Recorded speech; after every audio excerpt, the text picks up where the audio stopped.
आपके लिए लाए हैं क्वाड्रेटिक इक्वेशन, जो कि दो घात समीकरण होता है। तो आपको हम द्विगुणनखंड विधि द्वारा आपको हल करके सिखाएंगे। तो देख लीजिए, आप द्विघात समीकरण का सूत्र होता है ax square plus B x plus C equal to 0। ax square plus B x plus C, इसमें जो होते हैं ये देख लीजिए ए बी सी जो होती है कोई रियल नंबर होती हैं, और एक्स स्क्वायर प्लस एक्स जो इसमें रह रहा है ये एक्स जो यहाँ पे ऐसे रहता है। तो आप एक देख लीजिए, से 4x स्क्वायर है प्लस 5x है प्लस सी है, इस प्लस की सी की जगह पे हम 8 ले लेते हैं, और ये 0 जो इसमें होते देख लीजिए, इसमें जो मतलब अक्षर है जैसे x है, यहाँ पे हम y ले सकते हैं, और A B C A to Z कोई ले सकते हैं। ये जो हमारे होते हैं चरपद होते हैं, और ये संख्याएं जो होती हैं हमारी अक्षर पकड़ हैं। आपके अपने चैनल तो आपको दिखाते हैं द्विघात समीकरण को, जो गुणनखंड विधि द्वारा हमको यूज करके उसके मान x के मूल्य निकालने हैं। तो इसमें कॉन्सेप्ट और टिप्स दोनों आपको बताएंगे। कॉन्सेप्ट इज ए पावर, जैसा कि आपको पता है, हम पिछले वीडियो में बता चुके हैं। कॉन्सेप्ट इज ए पावर, आपका अगर कॉन्सेप्ट क्लियर है तो सवाल बिल्कुल सही जाता है। अगर कॉन्सेप्ट अगर आपका क्लियर नहीं तो सवाल आपका गलत भी हो सकता है। तो आपका कॉन्सेप्ट क्लियर होना जरूरी है। तो देख लीजिए, आपका लिखा हुआ है 100x square minus 20x plus 1। आपका ये पता होना चाहिए द्विघात समीकरण का सूत्र क्या होता है। द्विघात समीकरण का सूत्र देख लीजिए, ax square plus B x plus C equal to 0। देख लीजिए, ए बी इसी मेथड में लिखा हुआ है। अगर ए बी इसी मेथड में लिखा हुआ है, जैसे कि आप एग्जांपल तौर पे लिख लीजिए 2x square minus 5 is equal to 6x। क्या आपका लग रहा है कि इस स्थिति में लिखा हुआ है, इस सिस्टम में लिखा हुआ था? तो आप देख लीजिए, आपको इस स्थिति में लाना है इसको, उसके बाद ही आपका द्विघात समीकरण जो गुणनखंड विधि द्वारा हल हो सकता है। तो आप देख लीजिए, पहले हम इस स्थिति में इसको लेकर के आते हैं। तो देख लीजिए 2x स्क्वायर, इफ देख लीजिए यहाँ पर बी एक्स है, बी एक्स का मान कितना है, ये वाला है जिसके साथ में एक्स होता है खाली। तो इसको हम इधर जब लाएंगे तो काहे का हो जाएगा, इधर प्लस का है, बराबर के इस साइड में लेते हैं तो माइनस का हो जाता है। तो माइनस का इधर लेके आएंगे तो हो जाएगा 6x। यहाँ आपका देख लीजिए प्लस का सी है, तो यहाँ पे जो माइनस का है तो माइनस का 5 लिख देते हैं, या देख लीजिए बराबर में 0 लिख देते हैं। तो आपका देख लीजिए द्विघात समीकरण का सूत्र हो गया। था ये भी द्विघात समीकरण, लेकिन आपको द्विघात समीकरण रियल सूत्र में लिखना हो तो ऐसे लिखते हैं। तो आपको दिखाते हैं क्वाड्रेटिक इक्वेशन के दो सवाल, जो कि हम गुणनखंड विधि द्वारा दिखाएंगे। क्वाड्रेटिक इक्वेशन जो देख लीजिए, द्विघात दो सवाल आपको हल करके दिखाएंगे। तो आपका पहला सवाल दिया हुआ है 100x square minus 20x plus 1।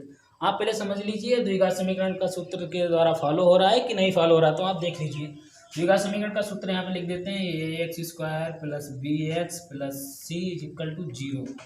अब इसको वैसे लिखना है जैसे आपका द्विघात समीकरण का सूत्र है। यहाँ पर देख लीजिए 100x स्क्वायर माइनस, तो दिया हुआ है यहाँ पे प्लस है, लेकिन हम माइनस ही लिखेंगे क्योंकि सवाल में हमको माइनस ही दिया हुआ है।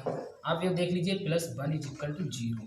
अब आपको द्विघात समीकरण को गुणनखंड विधि द्वारा जब हम हल करेंगे तो देख लीजिए, इसकी मल्टीप्लाई इसके साथ करते हैं। इसमें ए बराबर 100 दिया हुआ है, बी बराबर माइनस 20 दिया हुआ है, और सी बराबर 1 दिया हुआ है। आपको पहले ए और सी की मल्टीप्लाई करनी होती है, ए इंटू सी इक्वल टू देख लीजिए 100 इंटू 1, 100 हो गया। 100 की 1 से मल्टीप्लाई करेंगे तो 100 हो जाएगा। अब आपको 100 जो आया हुआ है इसके ऐसे दो टुकड़े करने हैं, जोड़ने और घटाने पर आपके बी वाले शब्द के बराबर होने चाहिए। करेंगे तो हो जाएगा 10 इंटू 10 इज इक्वल टू 100। 10 की मल्टीप्लाई 10 से करेंगे तो 10 100 होते हैं। अब इसको हम जब 10 और 10 को जोड़ देते हैं तो हो जाता है 20। देख लीजिए जो हमारे इस वाले पद के बराबर है। तो आपको हम करके दिखाएंगे, देख लीजिए। जब इसको करेंगे ये वाला जब यहाँ पर डाल देंगे तो हो जाएगा 100x स्क्वायर माइनस, ब्रैकेट के अंदर लिख लेते हैं क्योंकि माइनस लगा हुआ है, 10 प्लस 10 यक्स इसलिए क्योंकि 20 के ही हमने टुकड़े किए हुए हैं, बी वाले पद के एक साथ में लेना है। और देख लीजिए प्लस 1 इक्वल टू 0। जब इसकी 100x स्क्वायर ऐसे ही रख लेते हैं, माइनस प्लस क्या होता है माइनस, और x दोनों के साथ में लेना है तो हो जाएगा 10x। और जब इसकी माइनस प्लस करेंगे तो माइनस 10x, इसके भी साथ लेना है प्लस 1। अब आपके इसमें देखिए दो जोड़े बना दीजिए। देख लीजिए हमने दोनों के जोड़े बना दिए हैं। अब यहाँ से कॉमन लेना है, वेनेस्ट करना है दोनों से, और वेनेस्ट दोनों से तभी लेंगे जब दोनों जगह पे सेम संख्या होगी। तो यहाँ से देख लीजिए 10 यहाँ से भी कॉमन है, 10 यहाँ से कॉमन है, तो पहली बार 10 कॉमन ले लिया। उसके बाद x यहाँ पे 2x है, तो यहाँ से जब 1 कॉमन ले लिया तो यहाँ पे बचा 10 से इसको 10 का हम भाग करेंगे तो हो जाएगा 10। ये कितना हो गया x, यहाँ पे 10x कॉमन ले लिया तो क्या बचेगा माइनस का 1। जहाँ पे कुछ नहीं होता वहाँ पे माइनस 1 होता है। अगर आपको 10x यहाँ पर जब बटे में ऐसे करके देख लेंगे, देख लीजिए 10x जब ले लिया तो बटे में जब 10x ही रखेंगे, 10 को 10 से काट देंगे तो 1 हो जाएगा, वही हमने 1 लिख दिया। अब यहाँ से क्या करना है, माइनस का 1 कॉमन ले लेना है, पर 10x यहाँ से जब 1 ही कॉमन लेंगे तो दोनों जगह हो जाएगा। लेकिन माइनस का लिया तो माइनस प्लस क्या हो जाएगा माइनस का 1 ले लिया, हो जाएगा बराबर में 0। अब देख लीजिए द्विघा गुणनखंड जब भी विधि गुणनखंड विधि जब भी सही होगी जब आपके दोनों ब्रैकेट सेम सेम होंगे। अब दोनों ये दो ब्रैकेट हैं एक बार रख लेते हैं 10x-1 और इसको क्या कर देते हैं ये वाला ए और ये एक बार लिख लेते हैं तो हो जाएगा 10x-1 बराबर 0।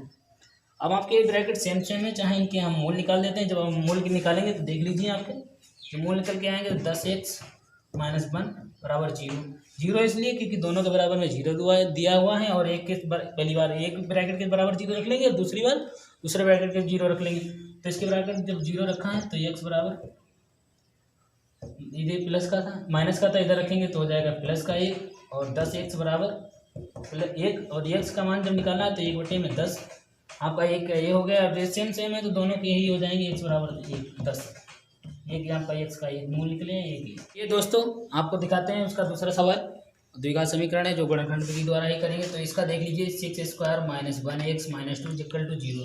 यहाँ से आपका a का मान है 6 और b का मान -1 और c का बराबर -2। अब आपको a × c करके देख लेना है तो जब 6 और 2 की गुणा करेंगे तो हो जाएगा 12।